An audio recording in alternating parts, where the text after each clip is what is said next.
It's an actual wonderful piece of equipment. So if you want a bit bigger or a bit more elastic eye, you just pull it and you can grip it like that. It's simple again. Or in my case, all I've done is put a little bead on there so it actually grips it. All right. It grips it like that, so I can play it that way. So if I want to tighten it up a fraction, I can just tighten it up a little bit as I use it, like that. Just a little tight bead. Yeah. But it's beautiful, so it means that I can use even an 11 elastic, an 011 and an 18 with a lighter elastic, and when I'm playing the fish, I just shorten the elastic off if I hook a big fish. How often do you change your elastics? Well, I do probably a lot more fishing than most people, but so I change mine every month. Right. I never trust anything, but I do a lot of fishing. I would say every 2 or 3 months, but check it. I always check it, and the best way to check it is this. If you pull it out, if it's ever going to go, it's going to go that bit side of the connector. Just wet your fingers and just pull it like that, and if you can feel anything, it needs changing. If you can't feel any little bits out of it, it's okay. Yeah. Simple as that. Nice and easy. Okay, that's your first pole rig. You've got another couple set up. And then hopefully, we're after the big boys down the side. And then what we do then, on this particular venue as well, when you're feeding them, you actually see them. Right. And you come in the side. When you can see them, you don't catch them. And a lot of people go on it too soon. As soon as they see them, they pick the shoulder and go in, and I love that, me, because you don't catch them. Right. You foul hook them and you don't catch them. You catch them when you don't see them. Okay. And that's usually in the last hour. 3 hours of the match, you never even look at it. I don't care if they're jumping out on the bank, you never pick it up. You catch your fish everywhere else. And then at 3 o'clock, if I'm not catching, I'll pick it up and I'll have a little chuck and a little play. And all this is, it's quite simple. So this elastic's exactly the same on that one? Yeah. I used to use the blue hollow, but I use green now again, so I can scale down to a 16 or a 14. And all that is a little Durafloat 10. Yeah. And it's a little Durafloat, it ain't got an eye on the top, so it's not going to, the eye's not going to pull out or anything like that when you catch a big fish. And that is the best inside float on the market, a Duro 10. Yeah. I usually use 4x10s when it's very shallow, or 4x12s if it's a little bit deeper. Right. And nowadays I just put 3 or 4 little 10 shots on like that, just spread out, nice and smooth, so it drops in water. On this rig you can up it a little bit. Now I usually have an 017 bottom on. Again, it's 15 centimetres? It's 15 centimetres long, but I use a 14 PR28. Right. Down the side you can get away with being a little bit beefy. And you're in the last hour of the match when the fish are feeding more aggressively anyway. Yeah. So it's straightforward. It's not complicated. It's a Duro 10, 3 or 4 little shot, 15 centimetre up length, and a PR28. I always use a PR28 down the side. Right. Excellent. And I pick it up. What I do with this particular method, I pick it up at 3 o'clock and I have a quick look. And it's like the inside. People ask me, when do you go on the inside? When do you change after the method? Well, if you're catching on the method, just keep putting the fish in the net. Don't even worry about it, because like I said, the longer you can keep feeding, the more fish you'll get. Yeah. But what you do then is, when you're going to try it, you start on the 2+2. Yeah. You go in, you put your rig in the water, and if you don't get a bite in 2 minutes, bring it back out and put it back down. Don't waste 10 minutes, because the fish are not there yet. When the fish are there, you'll put it in and it'll go straight under, and you'll catch one.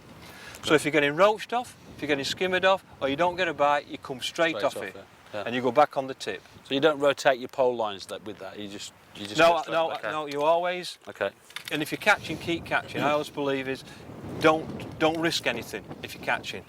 But the secret is, when that goes under and you catch one, they'll not go then. You'll be catching them rest of the match. You'll not have to do anything else. But the key is timing. When do you go on that particular spot? That's the tip. That's always the secret, isn't it? Yeah. And it's the same as the inside. I see people first cast go down the side, and I go, "What are you doing? Yeah. You're not going to catch. You might catch one, you might catch 2, but to catch the big weights, you've got to feed it up and make them come into your peg." What's the third rig? That's just a duplicate. Okay. Because I always have carp fishing or commercial fishing. I always have duplicates. I have 2 of everything set up in case there's a problem. Because what you got to remember is, especially the inside, I might have 3. If I know I'm on a good inside peg, I might have 3 set up. Because there's nothing worse getting towards the end of the match and you break off or something like that. You can pick a rig straight up and go back in. There's nothing worse than that. I have to say the rigs are pretty simple. Fishing is simple, Dave. I'm not going to let you start fishing yet. Let's have a look at bait first, and then I'll let you have another go today. Okay. Right. Okay. Now, all the fisheries we go to out of the country, they've all got this different rules, different bait limits and everything like that. It's a nightmare at times for us. Whiteacres is no different. But I look at it this way, as long as it's the same for everybody, that's all that matters. Now down here at Whiteacres we're allowed 8 units, which is a unit is one of those. So we're allowed 8 of them, but only 4 units of any one bait. So most of the time we have to fish as match in the car park. What I mean by that, you've got to think of your match, how you're going to fish it, and prepare your bait in your car or in your lodge for your peg. It's difficult sometimes, isn't it, It's getting very that difficult. right? Because It's if you've very chosen difficult. wrong... Sometimes you can't do anything about it. I mean, here, I don't see any maggots, I don't see any casters, and if someone next to you starts catching on casters, you're in trouble, aren't you? One of the problems people do make is they have too many baits, like a pint is a pint of that, a pint, and they don't have enough bait to fish a 5-hour match. So what I try and do, and especially when I drew here peg 10, it made it easy for me because I had to have an attacking allowance. My bait units and everything were quite simple. 4 meat, 4 pellet, finished. Yeah. It was as simple as that for me.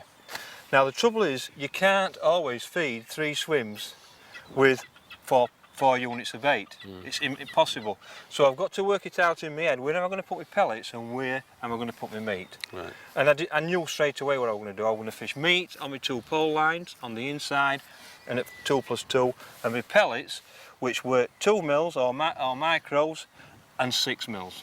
And the reason why I've got them is for the method feeder, I was going to put the micros on, and for in case it were a splashy waggler or anything like that, and I needed to fire pellets to the far bank, I've got them 6s. The options are covered, aren't they? I had 4 meat, including my hookers, and I've got 1.5 units of 6, and I will have 2 units of micros in a bit with my hook baits. Right. And you allow 2 kilos of ground bait, but they weren't catching on ground bait, so at that particular time it wasn't necessary. Right.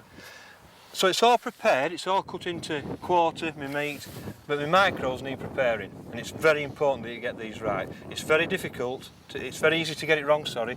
You've got to get this right. If they're going on a method feeder, they've got to be right, and it's quite simple. There's 2 ways of doing it. Right. One, you can cover them in water. If it's a 2 mil or a 4 mil, that's how long you cover them with. 2 minutes, 4 minutes for a 4 mil, and then drain the water straight out. Right. But I haven't been doing that, I've been using a different technique. What I've been doing, I've been covering them with water, but only just so it settles down. So you can just lap the pellets, and then I'll leave it. Just leave it, and it's the first thing I do when I get to my peg. In the winter... Oh, you don't do this on the morning or the night before? No, I do it, as you can see, I've got 3/4 of a unit. If I had it full, they'd be expanding it, because what I want them pellets to do is expand. Right. So you can do it in your caravan if you want, or you can do it at your peg. In the winter you have to do it the day before, because I want all that water to soak into them pellets, and what they become is like a little expander. Yeah. They actually soak all the water, and they're absolutely beautiful. The fish at this particular moment love them. They actually love these little, like, turn into a little, you can see them turning into like a little expander now. Yeah. And they'll just stick. In 10 or 15 minutes when they absorbed all the water, you can see that they're sticking already. That'll go round the method. And that's all that you do. All I do with that then is I get a lid, take it off that, put it on that, and just leave them. Yeah. And I just put them in there. And that is about 3/4 of a 2-pint unit, and that'll expand so there's 2 pints. It's totally simple, isn't it? It's as really simple as that. I've tried to keep it as simple as I can on this particular peg. And that's my bait. Hook baits. The hook baits are, I've got some soft hook pellets, fish meal 6 mils, which I can, I can air rig. I've got some, if I want to band, just some harder ones, and I've got some white boilies, and I've got different sizes of white boilies, which I'll change during the match. If I'm catching smaller carp, I'll put a 4 or a 6 on, but usually it's an 8 or a 10, to be honest with you. And all I want to do then is I want the pellets around my feeder. I want one of them inside the feeder. I'll show you how to do that later. And I've just got to work out which is going to be the best on the day, the quickest. And it can be different, every day will be different, but there'll be one of them will be quicker. And I'll have them set up on my tray already, just so I can clip off the quick change stop. And that's my bait for the day, simple. Shall we go and catch some fish? That'll do for me. I'll take my bait with me. Okay, Tom, it's the start of the match. I think this is the bit that confuses a lot of people. It's like, how do you go about feeding your swim, and how do you start? Right. How did you start that day? It's quite simple, really. I've picked my 3 lines. I've picked the 2+2, my feeder line, and down the side. I like to mark them spots, if that makes sense. I like to mark them so I'm quite happy where I'm going to fish, and then I know where I'm going to be feeding the rest of the match. Right. So first thing I do, I just get my pot, and I'd already decided that my pellets are going over